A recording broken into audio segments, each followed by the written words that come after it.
Elon Musk ने रूस से बदला ले लिया क्योंकि रूस ने उनका अपमान किया था।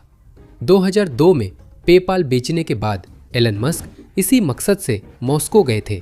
वे एक पुरानी सोवियत ICBM खरीदकर उसकी मरम्मत कर उसे अंतरिक्ष तक पहुंचने वाले रॉकेट में बदलना चाहते थे, लेकिन रूसियों ने उनका मजाक उड़ाकर बाहर निकाल दिया। रूसी इंजीनियर एलन मस्क से इतनी नफरत करते थे कि उन्होंने उन पर थूक दिया और कहा कि रॉकेट युद्ध के हथियार है, अरबपतियों के खिलौने नहीं। बातचीत में उन्होंने एलन मस्क के साथ चालबाजी शुरू कर दी। पहले रॉकेट की कीमत $8 मिलियन बताई। मस्क ने 2 रॉकेट के लिए इतनी ही राशि की पेशकश की। उन्होंने कीमत बढ़ाकर एक रॉकेट की $18 मिलियन कर दी। मस्क के विरोध पर इसे $21 मिलियन कर दिया।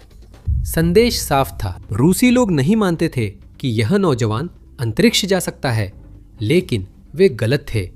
अब रूस को इसकी भारी कीमत चुकानी पड़ रही है। आज स्पेसएक्स ही इकलौती कंपनी है जिसके 10,000 से ज्यादा सैटेलाइट्स कक्षा में हैं, जो दुनिया भर में हाई स्पीड इंटरनेट दे रहे हैं।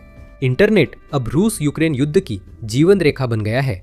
जैसा कि आप जानते हैं, यह युद्ध असल में ड्रोन युद्ध है। स्टारलिंक ही वह चीज है जो ड्रोन को जहां चाहे दुश्मन के मोर्चों के बहुत पीछे तक उड़ाने और नियंत्रित करने देता है। पिछले वर्षों में दोनों पक्ष स्टारलिंक पर निर्भर हुए, पर नियंत्रण एक ही के पास है। इस साल की शुरुआत में एलन मस्क ने यूक्रेनी सरकार के साथ मिलकर रूसी सेना की स्टारलिंक पहुंच काटी थी और यही से पुतिन के लिए सब कुछ बुरी तरह गलत होने लगा।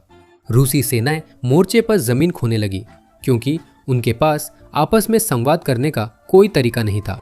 वे ड्रोन को नियंत्रित नहीं कर पा रहे थे, वे संदेश नहीं भेज पा रहे थे और वे वैसे काम नहीं कर पा रहे थे जैसे वे पहले कर रहे थे।